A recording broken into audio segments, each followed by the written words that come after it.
같이 기도드리겠습니다.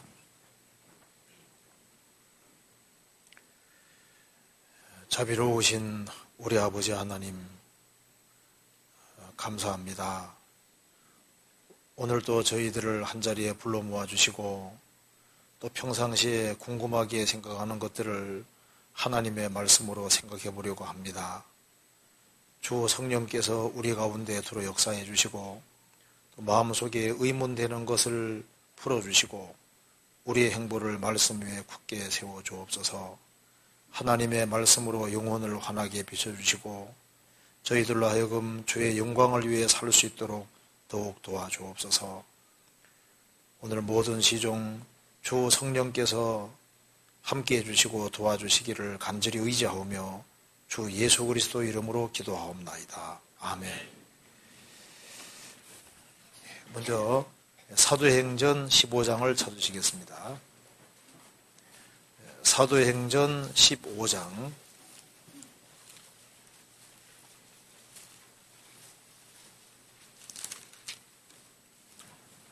15장 28절입니다.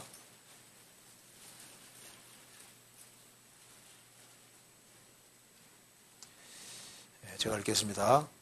성령과 우리는 이 요긴한 것들 외에 아무 짐도 너희에게 지우지 아니하는 것이 가한 줄을 알았노니 우상의 제물과 피와 목매어 죽인 것과 음행을 멀리할지니라. 이에 스스로 삼가면 잘 되리라. 평안함을 원하노라 하였더라. 여기까지입니다. 오늘 질문이 아주 많이 나와 있는데요. 저번에 질문 받지 못한 것을 간단하게 설명드리고 그 다음에 이번에 새로 들어온 질문을 답을 해보도록 하겠습니다. 먼저 질문을 하기 전에 순대 먹는 거 문제, 그걸 가지고 질문을 해서 그걸 잠깐 답을 해주는 게 좋을 것 같아서 가지고요. 그걸 잠깐 말씀드리겠습니다. 여기 사도행전 15장 28절부터 29절 말씀 속에 성령과 우리는, 이게 이제 성령과 우리는, 이 28절 이하 말씀은 성령께서 원하시는 겁니다. 성령과 우리는 이 요긴한 것들 외에 아무 짐도 너희에게 지우지 아니하는 것이 가한 줄 알아노니 이방인 중에 구원받은 사람들 중에 적어도 이것은 지켜야 되겠다.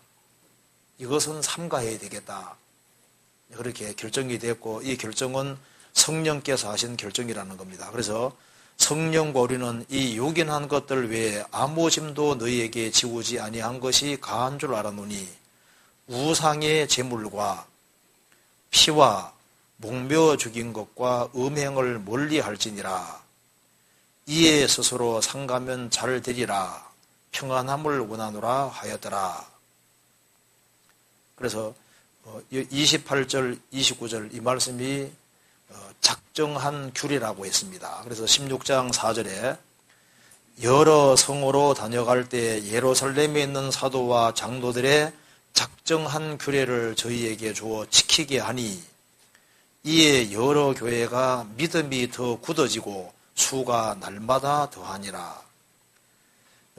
사도와 예루살렘에 있는 사도와 장로들의 작정한 규례는 성령께서 결정하신 거다. 그래서 성령과 우리는 성령께서 간섭하셔서 그렇게 결정해 주신 겁니다. 그래서 예루살렘에 있는 사도와 장로들의 작정한 규례를 저희에게 주어 지키게 하니 이방인에게 주어 지키게 하니 그 작정한 규례가 구원을 받은 사람은 우상의 제물을 먹지 말고 피를 먹지 말고 목매어 죽인 거 먹지 말고 음행을 멀리할지니라. 그리고 이것에 스스로 삼가면 잘 되리라. 삼가하지 않으면 어떻게 된다는 얘기인 겁니까? 잘 안 되리라. 그래서 이제 주어서 지키게 하니 이에 여러 교회가 믿음이 더 굳어지고, 여기 교회가 사람이란 걸 알 수 있죠. 믿음이 굳어지는 건 건물이 아니잖아요. 그래서 교회가 구원받은 무리가 교회입니다. 그래서 이 교회가 믿음이 굳어지고 수가 날마다 더하니라. 여기 이제 우상의 제물이 들어있고 피가 들어있습니다. 그래서 피를 먹지 말라고 하는 이것은 창세기부터 요한계시록까지 내용 속에 중요한 것으로 들어있습니다. 성경 한번 찾아봅시다. 여기에 창세기 9장 찾아봅시다. 창세기 9장. 노아 홍수 전에도 하나님께서 고기를 먹게는 하시되 피는 빼고 먹으라고 했습니다. 9장 3절. 무릇 산 동물은 너희의 식물이 될지라 채소같이 내가 이것을 다 너희에게 준수노라. 그러나 고기를 그 생명되는 피채 먹지 말 것이니라. 그러니까 노아 홍수 전에도 고기는 먹되, 노아 홍수 이후에도 고기는 먹되 피는 흘리고 먹으라고 말씀하셨습니다. 이리 되는 거죠. 최초의 아담 하와는 처음에 과일과 채소만 먹었다고 말하고 있습니다. 창세기 1장에 그렇게 나와 있죠. 근데 범죄한 이후에는 하나님께서 농사를 짓고 땀을 흘림으로 곡물을 먹도록 하셨습니다. 노아 홍수 이후에는 이제 과일과 채소, 곡물뿐 아니라 동물까지 먹되 피는 흘리고 먹어라. 피는 빼고 피는 땅에 쏟고 피를 흘리고 먹고 피채 먹지 말라고 말씀하셨습니다. 그리고 이제 모세 시대에 와서는 하나님께서 정한 동물과 부정한 동물을 구별하시고 정한 동물만 먹게 하셨지 않습니까? 그런데 이 모세부터 예수님 오실 때까지도 피는 반드시 쏟고 먹으라고 말씀하셨거든요. 그리고 이제 예수님이 십자가에 죽으시고 부활하신 이후에 이제 신약 시대에 와서는 다 먹으라고 돼 있어요. 왜냐하면 이 음식이라고 하는 것은 입으로 들어갔다가 마음으로 들어가는 게 아니라 뒤로 나가기 때문에 만물은 다 정하다고 하셨고 건강에 좋으면 먹어도 된다고 되어 있습니다.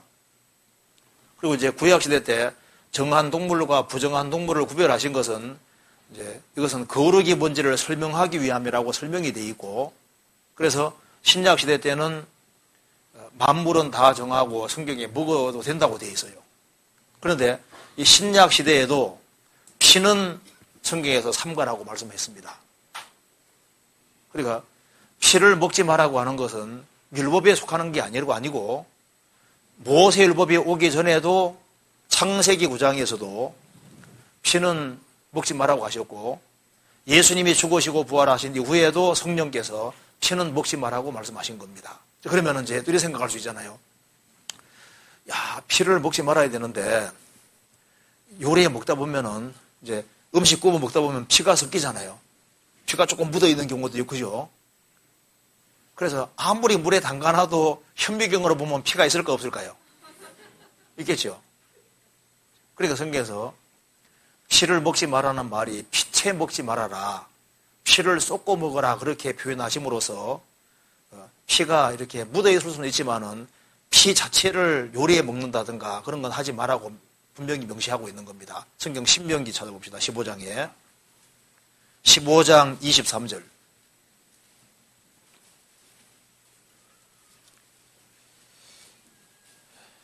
(15장 23절) 같이 읽어보겠습니다. 오직 피는 먹지 말고 물같이 땅에 쏟을지니라. 짐승 잡으면은 피는 딱 쏟아 붓고 쏟고 먹으라. 그러니까 피가 조금 묻을 수는 있지만은 피 자체를 먹지 마라 그런 말인 겁니다. 그러니까 노른 피를 마신다든가 피 자체를 먹는다든가 피 자체를 요리해 먹는다든가 그런 것은 안 하는 게 현명할 거예요. 그리고 먹을 것도 많은데 하필이면 왜 순대 그 피를 집어넣어 가지고 요리하는 그런 것은 안 먹는 것이 현명합니다. 그죠? 그리고 그걸 삼가하면 잘 되리라고 얘기하셨잖아요. 그걸 굳이 먹으려고 그래요? 안 먹는 게 좋을 거예요. 그죠? 그리고 조금 금식하면 돼요. 그죠? 그래서 성경에 말한 대로 피를 삼가면 잘 되리라. 나는 그래도 먹겠다. 성경에서 성령께서 말하기를 삼가면 잘 되리라. 이해되시죠? 예, 삼가하는 게 좋을 것 같습니다. 근데 순대 아직 피를 아예 안 넣고 한 것도 있을 수 있는데요. 그런 것은 일단 피를 집어넣어 가지고 하는 것은 일단 안 하는 게 좋을 거예요. 성경에 삼가라고 되어 있으니까요. 그렇죠?